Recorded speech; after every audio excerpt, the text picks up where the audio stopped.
Welcome back, future Git masters. In our last episode, we explored what Git is and why it's a game changer for developers. Today, we are rolling up our sleeves and getting hands-on. We will walk through the process of installing Git on your computer, whether you are using Windows, Mac, or Linux. Then, we will configure Git with your personal info, making it ready for action. By the end of this video, you will have Git up and running.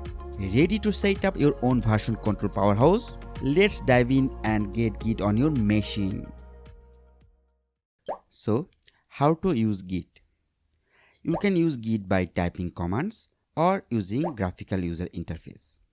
Command line tools are simple yet powerful. This is actually the fastest way to do things. So, a lot of people like it. Sometimes, the command line is the only option available, especially when working on a remote server. This is why it's important to learn Git using the command line.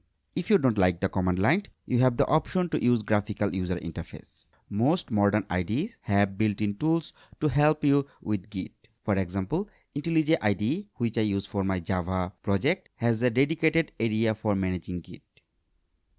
If you need a separate graphical user interface tool for Git, you can find a bunch of them online.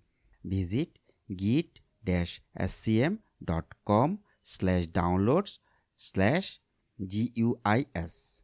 Here, some GUI tools are listed for Windows, Mac, Linux, or even phone. Among all of these tools, I have personally used SourceTree and GitKraken. The SourceTree is free and it's available for Mac and Windows. On the other hand, GitKraken is available for Windows, Mac, and Linux. So you can use any of them based on your operating system. While working, I use both GUI tools and the command line for Git, and it really makes my life easier. The choice between using command line or a GUI depends on the situation. There are cases where the command line is the only option, like when working on the remote server. On the other hand, there are times when the GUI is the best choice. After all, at the end, the goal is to make the work done. In this course, I mostly use command line, but I will also show you how to use graphical interface when it makes sense. Now, how to install Git? To install Git, just go to git-scm.com/downloads. There you will find download options for macOS, Windows, and Linux. Choose your operating system and follow the instruction to install Git. I won't be walking you through the installation process, but trust me, it's easy and you should not have any trouble getting it set up. If you have Git installed, you can check it using the command line. Open the terminal. Here run the command git space --version. Here my installed Git version is 2.45.2, but the latest available version of Git is 2.46. I highly recommend using the latest Git version, so let's try to update. In my Mac, as I have Homebrew installed, I can do it easily. Just write the command brew space upgrade space Git. My Git is updated. Let's check the version. First clear the console. Now let's check the version of Git. Git space --version. See, our Git is updated to 2.46.0. After installing Git, the next step is setting up some basic configuration.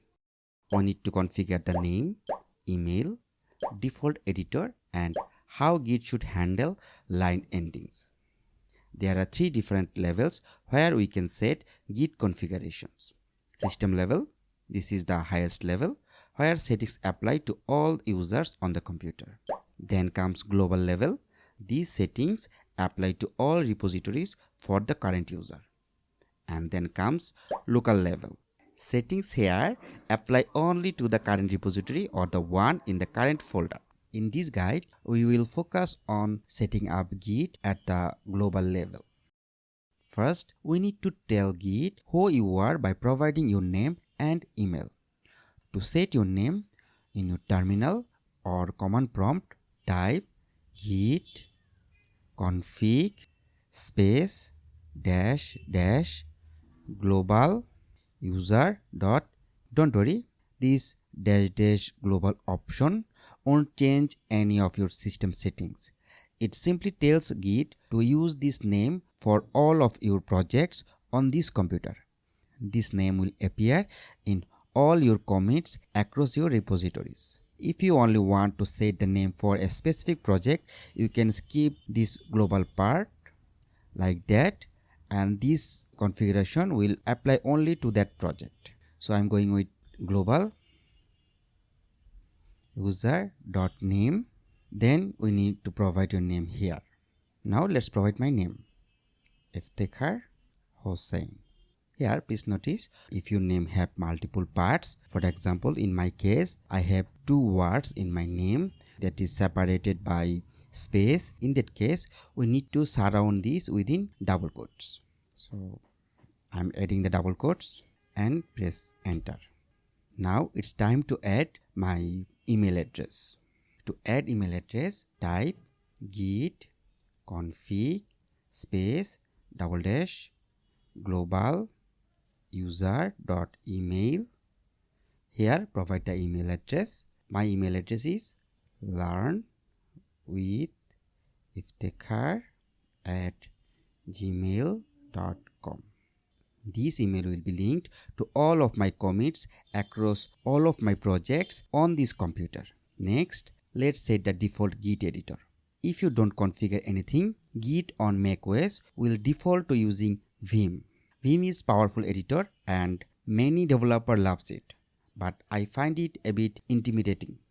If you are like me and prefer something more user-friendly, you can use Visual Studio Code instead.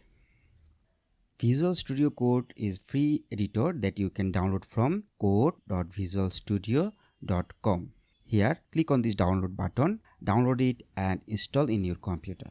I have installed it in my computer, and also I have added Visual Studio Code to my system's path, so I can simply type code in the terminal and it will open the Visual Studio Code. Make sure to check the documentation for your operating system to add Visual Studio Code to your path so that you can use it from the command line. Now let's set Visual Studio Code as default Git editor. Open your terminal. Here write git config dash dash global, then the property we need to configure, that is code.editor. Here double quote code space dash dash wait double quote. The wait flag tells the terminal to pause until you close the Visual Studio Code window. All these settings are stored in a configuration file. You can edit this file directly using your default editor, which we just set to Visual Studio Code. To open the global configuration file, type git config dash dash global dash e. So click this open. This command will open the global configuration file in Visual Studio Code. Here you can see and edit global Git settings. Here is the configuration file. At the top you can see the full path. This file named .gitconfig and is divided into different sections. You will find the user section with your name and email, and also you can get other configuration there. Now if you look back at the terminal, you can see it is waiting for your editor to close the file. So if you close this, our terminal is now ready for the next command. Now let's configure how Git should handle end-of-line characters. This settings is important, but it's often overlooked. On Windows, the end of a line is marked by 2 special characters, a carries return and a new line. On the macOS or Linux, it is just a new line character. If we don't handle this property, it can lead to strange issue later on. To prevent problems, we need to configure a property called core.auto-crlf, which stands for carries return line feed. Let me give you an example to explain why this matters. Imagine 2 people, John and Jane, are working on the same repository. John uses Mac and Jane uses Windows. On Mac, the end of the line is marked only with a new line, while on Windows, it marked with both a carriage return and a new line. When John checks out code on his Mac, he wants to avoid any carriage return characters, so Git should leave the end of line characters as they are. However, if a carriage return gets added by mistake, Git should remove it before saving the code into the repository. To achieve this, we need to set the code.autocrlf property to input, which ensures that Git only changes the end of line characters when committing the code. On the other hand, when Jen working on Windows pushes her code, Git needs to remove the carriage return character from the end of lines. But when she pulls the code, Git should add the carriage return back. To enable this behavior on Windows, we set the code.autocrlf property to true. So back to the terminal, we should write git config --global core.autocrlf. As I am using Mac, I need to set it as input and press enter. So we have configured our Git. Now in my next video, we will see how to initialize Git repository and make a snapshot of your code. Till then, bye bye.